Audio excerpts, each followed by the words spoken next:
Ça fait presque 35 ans que je suis intermittent. J'ai jamais cherché de boulot. C'est-à-dire que c'est toujours quelqu'un qui t'appelle. La relation, l'humain, toujours. Même à la base, c'est des contacts. Ouais, tu connais pas quelqu'un qui, ouais, moi j'ai besoin, tac, tac, tac. Ça se fait comme ça. La NPE, jamais vu.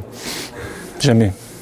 Ce serait quoi les annonces du Pôle emploi dans le milieu du spectacle, je pense qu'ils ont un peu du mal quand même il n'y a pas vraiment besoin parce que les gens se connaissent facilement. Donc si un employeur cherche un technicien ou un artiste même, ça va se savoir. Et puis dans le réseau, on va dire ah ben il y a un tel qui cherche, donc peut-être on va être plusieurs à proposer et puis après ils choisissent. Mais ça se fait quand même beaucoup comme ça.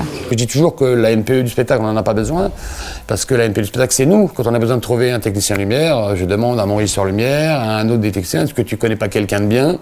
Il me dit, bah si, appelle un tel, appelle une telle. On l'a fait travailler une fois, elle arrive en terrain avec quelqu'un qu'elle connaît. Bon, donc l'intégration se fait officiellement très rapidement. Il y a le bouche à oreille des intermittents par rapport à leurs employeurs, qui cause d'un tel, un petit jeune qui débute là, mais qui a l'air bon, qui est volontaire, donc l'employeur il dit bon ben ok, je vais l'essayer. Puis après c'est à vous constamment de montrer vos preuves, vos envies, votre motivation quoi. Parce que moi je sais très bien qu'il y a beaucoup d'employeurs, ils vont vous prendre une fois parce qu'il a entendu votre nom, mais malheureusement il va juger très très vite quoi, qui fait que on va dire dans la journée il saura s'il va vous reprendre ou pas quoi. Aussi par affinité, petit à petit, les gens, ça forme des équipes et finalement on est appelé souvent, non pas seul, mais avec d'autres personnes avec lesquelles on a l'habitude de travailler. C'est assez compliqué, surtout quand on change de ville, parce qu'il faut refaire complètement sa liste de contacts. Alors c'est vrai que quand je suis arrivée ici, moi ce que j'ai fait, c'est que j'ai d'abord fait des CV en candidature spontanée, que j'avais distribués dans tous les théâtres et opéras de la région. C'est d'ailleurs ici qu'on m'a répondu en premier, à la Manufacture. Et c'est vrai qu'après, c'est en liant connaissance avec d'autres intermittents qui m'ont gentiment donné d'autres contacts, d'autres personnes à appeler. Parce qu'on a des fois le nom des labels, des boîtes de prestat, ce genre de choses, mais ça ne sert à rien si on n'a pas la bonne personne à appeler, le bon contact. Tout au début, quand je me suis lancé, en fait, vu que je travaillais avant au théâtre universitaire, j'ai continué à suivre des compagnies qui étaient amateurs au départ, et semi-professionnels et professionnels. Donc c'est comme ça que je suis rentré dans le métier. J'ai complété en faisant du roading, c'était assez simple à trouver, il y avait tout le temps du boulot en tout cas à l'époque.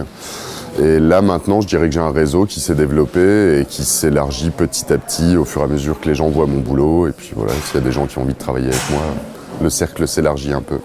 C'est beaucoup de bouche à oreille, si les gens te connaissent un petit peu, en fait, surtout dans la région, quoi, c'est vraiment, tu vois, genre, on a des amis qui forment des équipes pour aller sur tel chantier ou tel, et ça s'est toujours fait comme ça, quoi, par rapport à moi.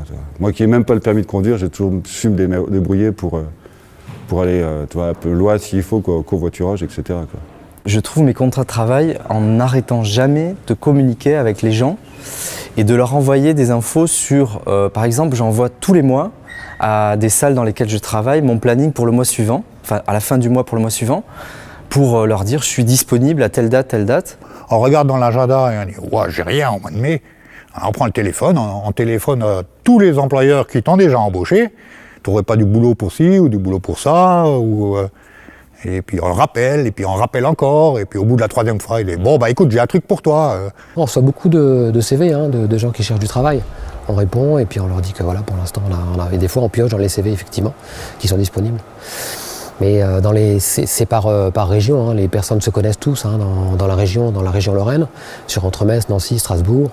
On sait à peu près, on connaît toutes les personnes qui travaillent dans le spectacle. Intermittents, les gens fixes, les organismes, les salles. Donc tout le monde se connaît. Donc c'est un milieu assez petit. Et donc dès que quelqu'un cherche du travail ou dès que quelqu'un a besoin de... Voilà, on a tout de suite cette information.